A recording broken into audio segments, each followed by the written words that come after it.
हम इन दिनों एसाया नबी के द्वारा लिखी गई पुस्तक एसाया की पुस्तक 7वां अध्याय का अध्ययन कर रहे हैं।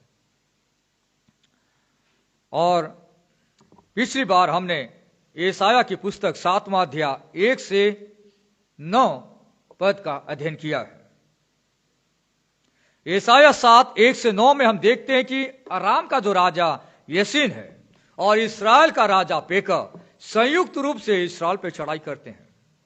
यहूदा का राजा आहाजा उसकी प्रजा डर जाती है। तब परमेश्वर एसाया नबी को भेजकर उसे बताता है कि उनकी योजना सफल नहीं होगी, यानी वे यहूदा पर विजय नहीं हो पाएंगे, उसको वश में नहीं कर पाएंगे। साथ ही साथ राजा भी सुरक्षित रहेगा यदि वो परमेश्वर की बातों पर विश्वास करेगा। आज हम आगे पद 10 से 16 को देख पाएंगे।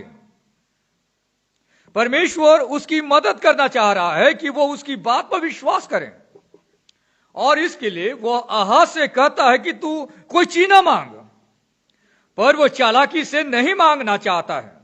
तब परमेश्वर स्वयं दाऊद के घराने को एक चिन्ह देता है और कहता है कि एक कुंवारी गर्भवती होगी और पुत्र जनेगी और उसका नाम इम्मानुएल रखेगी। एक कुंवारी गर्भवती होगी और पुत्र जनेगी और उसका नाम इम्मानुएल रखेगी। आज का जो मैसेज है, आज का जो संदेश है, उसका जो मेन आइडिया है वो ये है, एसाया दाऊद के घराने से कहता है, एसाया दाऊद के घराने से इम्मानुएल का जन्म सुरक्षा की गारंटी। इम्मानुएल का जन्म सुरक्षा की guarantee. The birth of Immanuel, the guarantee of security. आइए आज मैं और आप इस पैसेज को समझने का प्रयास करेंगे। एसाया की पुस्तक 7वां अध्याय 10 पद से लेकर 12 पद तक आहाज का चिन्ह मांगने से इंकार करना बताया गया है। पढ़ते हैं। फिर यहोवा ने आहाज से कहा, अपने परमेश्वर यहोवा से कोई चिन्ह मांग, चाहे वो गहरे स्थान का हो या ऊपर आसमान का हो। आहाज ने कहा, मैं नहीं मांगने का और मैं यहोवा की परीक्षा नहीं करूंगा।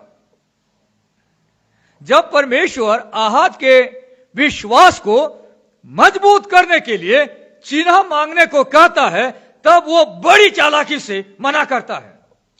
चिन्ह एक चमत्कार है जो परमेश्वर ने वचन की सत्यता को प्रमाणित करने के लिए उससे मांगने को कहा। प्रमाणित चमत्कार जो परमेश्वर के वचन की पुष्टि करेगा, वचन के पूरा होने को पक्का करेगा। यहोवा परमेश्वर आहाज से कहता है, क्योंकि वो विश्वास नहीं करना चाहता है, अपने परमेश्वर यहोवा से कोई चिन्ह मांग, चाहे वो गहरे स्थान का हो या ऊपर आसमान का हो। अध्याय 7 1 पद से लेकर 9 पद तक हमने देखा, अराम का राजा और इस्राएल का राजा यहूदा पे चढ़ाई करने आए हुए थे। परमेश्वर बताता है कि वे जीत नहीं पाएंगे, फिर भी वो विश्वास नहीं कर रहा था। परमेश्वर अपने वचन को पक्का प्रमाणित करने के लिए उससे कहता है कि तू कोई चिन्ह मांग, और मैं उसे दिखाऊंगा जिससे कि तू विश्वास करे कि जो बातें मैं कह रहा हूं वो सही है। विश्वास से चलना देखकर चलने से ज्यादा कठिन होता है। हम कोई चीज देखते हैं तो हम आसानी से चलते हैं। कोई व्यक्ति बोलता है कि विश्वास कर, हमने देखा नहीं है, तो थोड़ा मुश्किल होता है। परमेश्वर इसका उपाय कर रहे हैं और खुद परमेश्वर उससे कह रहा है कि तू कोई चिन्ह मांग। तब वो कहता है, मैं नहीं मांगने का, मैं नहीं मांगूंगा। और उसके पीछे कारण क्या बताता है, और मैं यहोवा की परीक्षा नहीं करूंगा। उसका दिया गया कारण सही प्रतीत हो रहा है या सही लग रहा है, क्योंकि वो कह रहा है मैं यहोवा की परीक्षा नहीं करना चाहता, इसलिए मैं नहीं मांगना चाहता। यहां पर राजा बड़ा धार्मिक लग रहा है, पर हम जानते हैं बाइबल में कि आहाज राजा जो था वो एक दुष्ट राजा था। उसके मन में ऐसी बातें कहां से आ गई और वह कहने लगा कि मैं परमेश्वर की परीक्षा नहीं करना चाहता, इसलिए मैं चीना नहीं मांगना चाहता, जबकि स्वयं परमेश्वर उसे कह रहा कि तू चीना मांग। क्यों उसने ऐसा कहा? उसने विश्वास न करने का मन बना लिया था। देखिए क्या होता है, जिसने अपना मन बना लिया है कि विश्वास करना ही नहीं, तो आप कुछ भी बोलना चाहेंगे, प्रमाण देना चाहेंगे, तो भी कोई फायदा नहीं होगा, क्योंकि सामने वाला व्यक्ति ने मन बना ही लिया है कि उसे सुनना ही नहीं है। कई बार हम कुछ लोगों से कहते हैं कि भाई एक बात सुन तो ले, उसके बाद तू उत्तर देना। पर सामने वाला व्यक्ति ने यह मन बना लिया है कि उसे सुनना ही नहीं है, तो आप कुछ भी कहें उस पर उसका ध्यान नहीं होगा। यहां पे राजा आहाज की एक बड़ी गलती थी। उसने मन बना लिया था कि परमेश्वर पर विश्वास करना ही नहीं है, इसलिए वो चीना मांगना नहीं चाह रहा है। उसने अपना मन बना लिया था कि विश्वास नहीं करना है। दूसरी समस्या क्या थी उसके साथ? उसने अपना मन बना लिया कि परमेश्वर की आज्ञा नहीं माननी है। परमेश्वर की आज्ञा उसे माननी नहीं है। परमेश्वर उसे आज्ञा दे रहे हैं और कह रहे हैं कि तू चीना मांग, पर उसने अपना मन बना लिया है कि उसे परमेश्वर की आज्ञा माननी ही नहीं है, और नहीं मांगूंगा कहकर वो परमेश्वर की आज्ञा को तोड़ दे रहा है, और उसके अंदर में एक बलवापन का स्वभाव आ रहा है और परमेश्वर के अधीन नहीं रहना चाहता।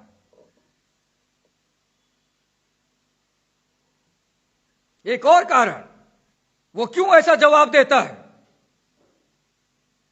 उसने पहले ही अशूर के राजा से मदद मांगी है, तो वो सोच रहा है कि परमेश्वर से चीना मांगने की क्या जरूरत है।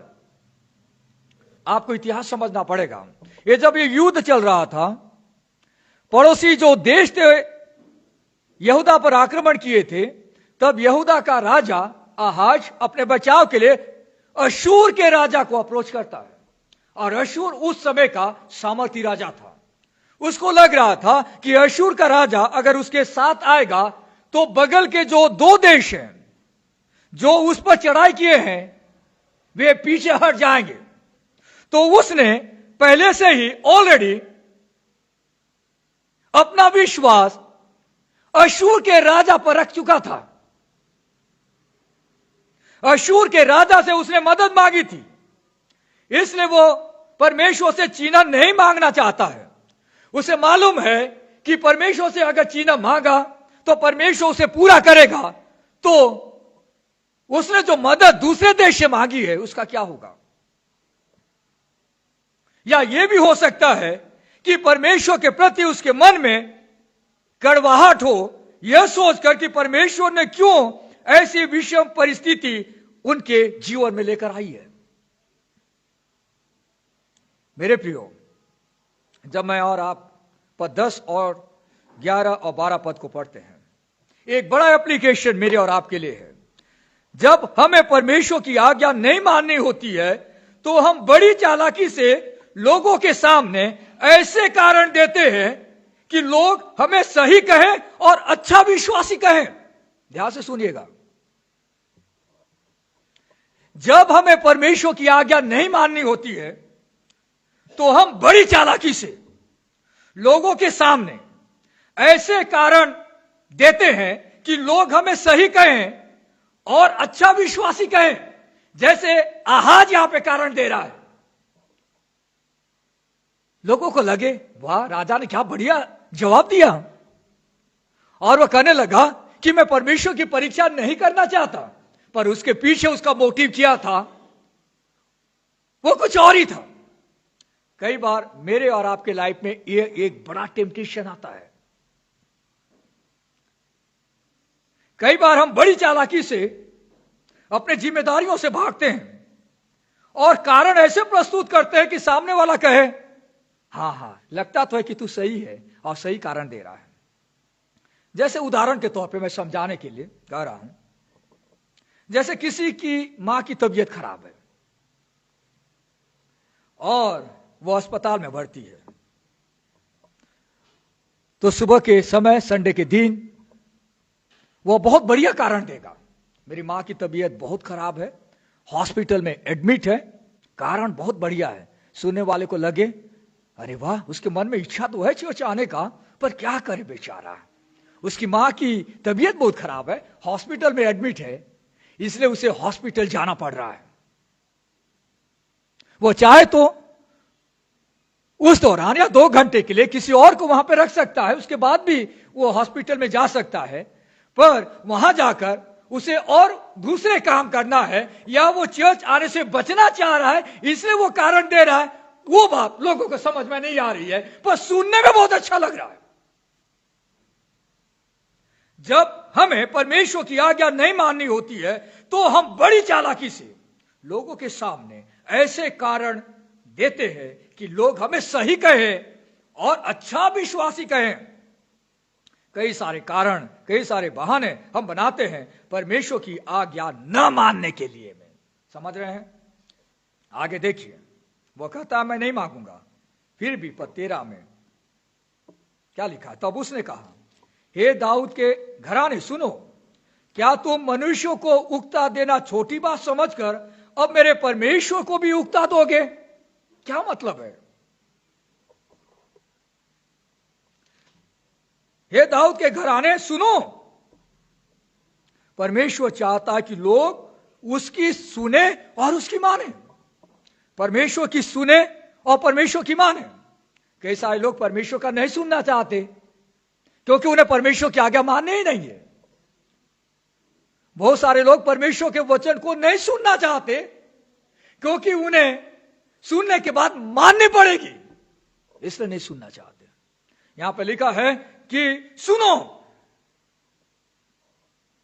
क्या तुम मनुष्य को उकता देना छोटी बात समझकर अब मेरे परमेश्वर को भी उकता दोगे? कई सारे लोग परमेश्वर की आवाज को सुनते हैं पर परमेश्वर के शब्दों को गंभीरता से नहीं लेते। They are not serious about that. परमेश्वर की बातों को गंभीरता से न लेना अर्थात उसकी बातों को मूल्यहीन समझना होता है। अगर आप किसी व्यक्ति के बातों को गंभीरता से नहीं लेते, दैट मीन्स व्हाट? उसका मतलब क्या है? आप उसकी बातों का कदर नहीं कर रहे हैं, उसकी बातों को मूल्यहीन समझ रहे हैं। हम क्या सीख सकते हैं? हम परमेश्वर और उसकी प्रकट इच्छाओं को मामूली व अनावश्यक न समझें। हम परमेश्वर और उसकी प्रकट इच्छाओं को जो बाइबल में रिकॉर्डेड है उसको मामूली ना समझे और अनावश्यक ना समझे। बहुत सारे लोग परमेश्वर के वचन की शिक्षा को हल्के में लेते हैं, बहुत मामूली सी बात उनको लगती है। अरे क्या हुआ, कोई बात नहीं, चल जाता है। परमेश्वर के वचन को गंभीरता से ले, मामूली बात मत समझिए, ये कोई छोटी बात नहीं है परमेश्वर की आज्ञा को तोड़ना। जो वचन परमेश्वर ने दिया है, जो परमेश्वर ने अपनी इच्छाओं को इस पुस्तक में प्रकट किया है, उनको सीरियसली ले और परमेश्वर के लिए काम करें। आगे देखिए, वचन में लिखा है 14 पद से लेकर 16 पद तक, आहाज के द्वारा चिन्ह मांगने से इंकार करने के बाद भी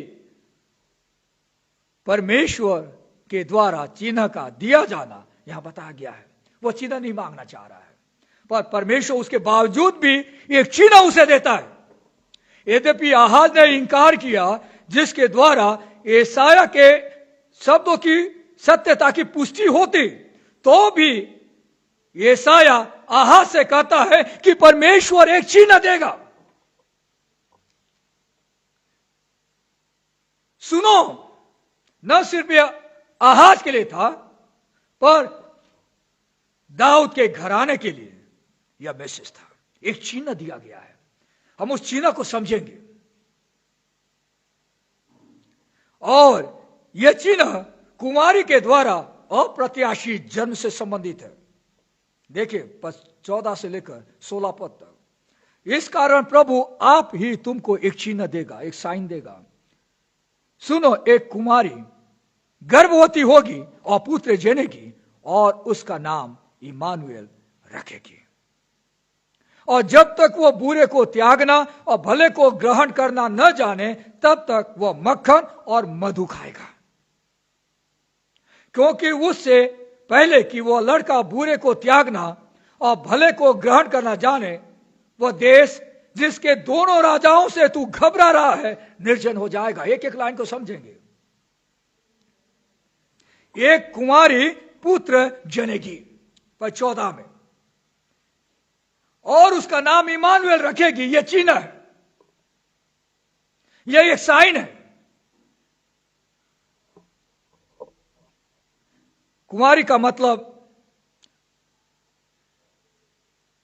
जवान लड़की जिसने शादी नहीं की है पर मैरिजेबल एज उसका हो चुका है। इस्राएली संस्कृति में सारी युवतियां जो होती थी कुमारी मानी जाती थी। यहां पर एक चिन्ह दाऊद के घराने को परमेश्वर देता है। चिन्ह क्या है? एक कुमारी गर्भवती होगी और पुत्र जनेगी और उसका नाम इम्मानुएल रखेगी। इम्मानुएल। इस भविष्यवाणी के फुलफिलमेंट को, पूर्णता को हम दो तरीके से समझ सकते हैं। पहला, यह भविष्यवाणी उसी समय पूरी हुई जिसे हम नियर फुलफिलमेंट कहते हैं, यानी यशायाह के दिनों में यह भविष्यवाणी पूरी हुई। दूसरा, बाद में यीशु मसीह में यह भविष्यवाणी पूरी होती है पूरी रीति से। यहां पे जो चिन्ह है वो यह है कि उसका नाम इम्मानुएल रखा जाएगा। यशायाह के दिनों में यह भविष्यवाणी पूरी होती है। कैसे यह होता है उसको समझना है। इस कॉन्टेक्स्ट में यह नहीं बताया गया है कि वो कौन सी कुमारी है। देखिए, जब भी आप भविष्यवाणी को पढ़ते हैं, पुराने नियम की पुस्तकों को पढ़ते हैं, तो आपको हमेशा ध्यान में यह रखना है कि जब परमेश्वर ने कोई बातें इस्राएली प्रजा से कही तो वहां पे इमीडिएट फुलफिलमेंट उसी दौरान वहां पे घटती है, और उसके बाद दूर में कुछ समय के बाद उसका फुलफिलमेंट भी होता है, जिसे हम पूरी परिपूर्णता कहते हैं। यहां पे ये जो घटना घटी है इसको डुअल फुलफिलमेंट कहा जाता है, यानी यशायाह के समय में यह घटना घटी, पर कहां घटी? हो सकता है कि इस दौरान जब यशायाह यह भविष्यवाणी कह रहा है, उस दौरान उस राजमहल में जहां पे राजा आहाज रहा करता था, कोई एक कुमारी रही होगी, कोई जवान राजकुमारी रही होगी। यशायाह के द्वारा इन बातों के कहते वह कुमारी थी, हमें उसकी जानकारी नहीं है, उसका नाम बाइबल में रिकॉर्डेड नहीं है, पर जल्दी उसकी शादी हुई होगी और चिन्ह के रूप में एक पुत्र को उसने जन्म दिया होगा और उसने उसका नाम इम्मानुएल रखा होगा, यह साबित करने के लिए कि परमेश्वर तुम्हारे बीच में है। उसने उसका नाम इम्मानुएल रखा, जिससे दाऊद की राजगद्दी के बने रहने की, यहूदा के अस्तित्व की उसकी होगी।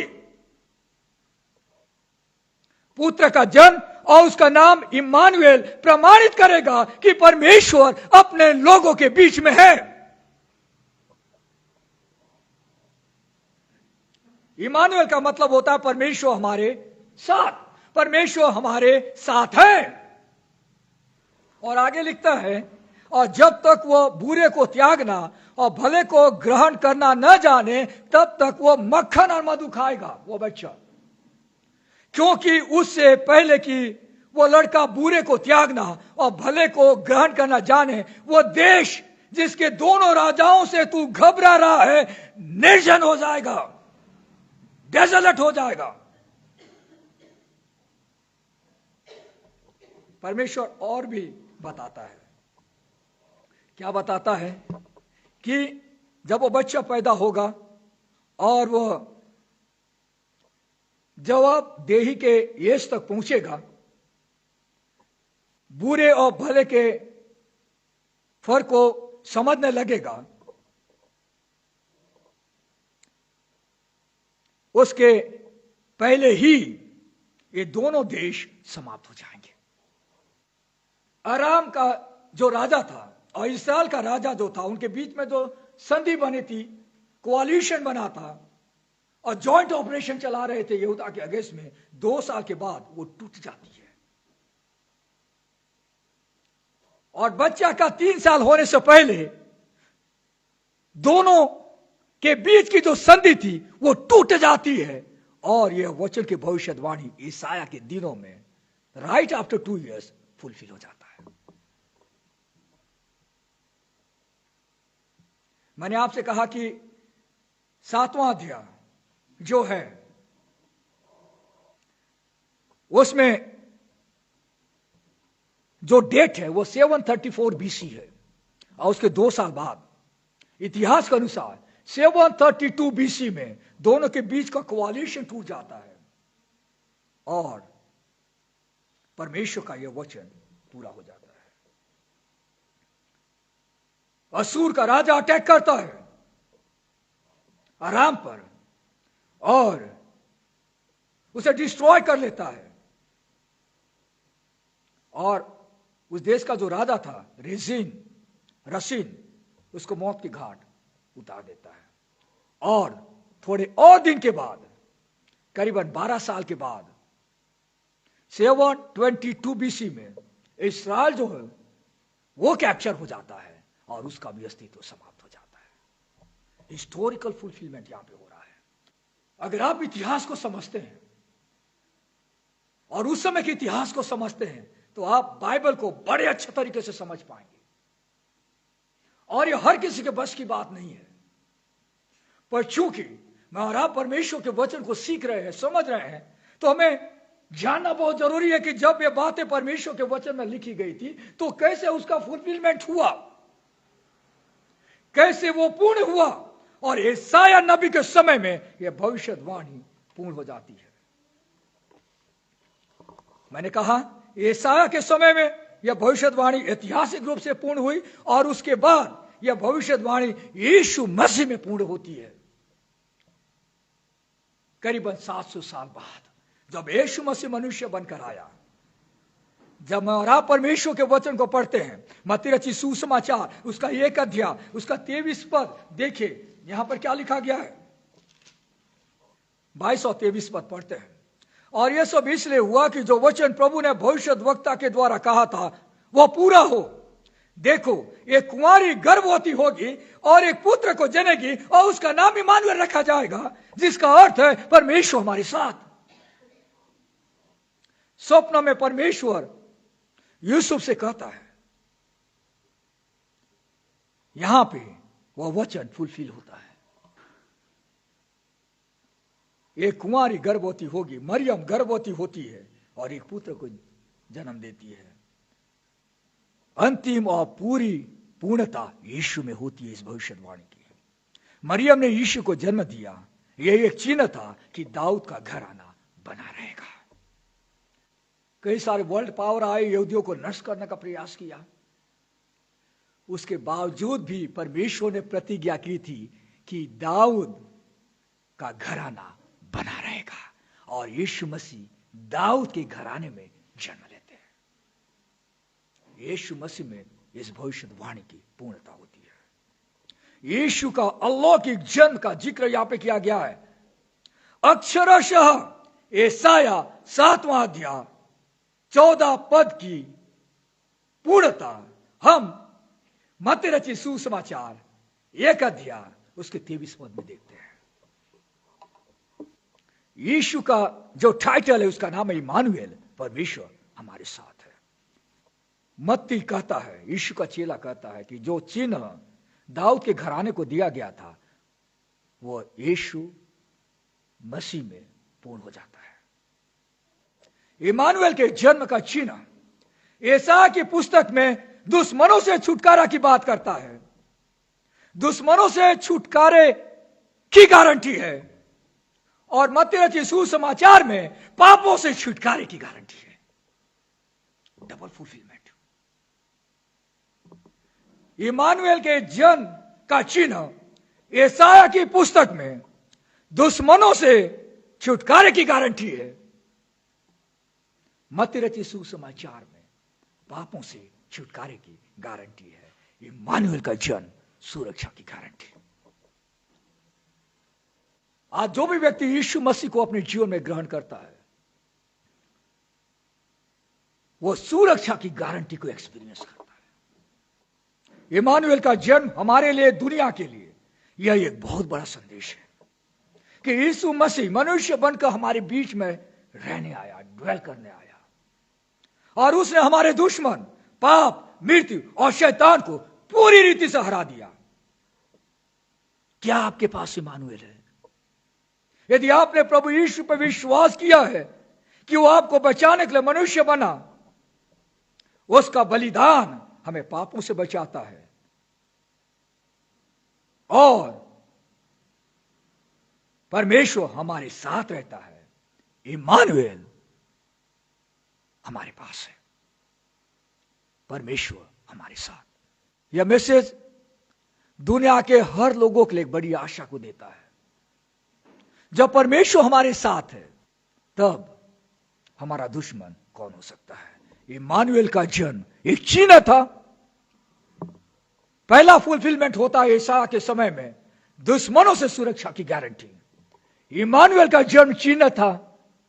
मत्ती रचित सुसमाचार में बताता है कि इमानुएल नाम रखा जाएगा, गारंटी है पापों से छुटकारे की। इमानुएल का जन्म सुरक्षा की गारंटी। आइए प्रार्थना करें। प्यारे परमेश्वर पिता, हम आपको धन्यवाद देते हैं। जब यहूदा के लोग परेशान थे, आपने उन्हें एक चिन्ह दिया था कि विश्वास करें कि परमेश्वर उनके बीच में है, और आपने दाऊद के घराने को बचा कर रखा। और वहां पे हम नियर फुलफिलमेंट को देखते हैं। उसके बाद एक फार फुलफिलमेंट हम देखते हैं, जब मत्ती यशायाह 7:14 को उद्धृत करता है और कहता है कि एक कुंवारी गर्भवती होगी और पुत्र जनेगी, और उसका नाम इमानुएल रखा जाएगा। इमानुएल, परमेश्वर हमारे साथ है। यह मैसेज प्रभु हमें बहुत एनकरेज करता है कि जब परमेश्वर हमारे साथ है तो हम सुरक्षित हैं। सुरक्षा की गारंटी सिर्फ और सिर्फ और सिर्फ यीशु मसीह दे सकता है। प्रभु, हम धन्यवाद देते सुंदर वचन के लिए, हमारे विश्वास को बढ़ाने के लिए। पूरा आदर हम आपको देते हैं। यीशु के नाम से हम इस प्रार्थना को मांगते हैं।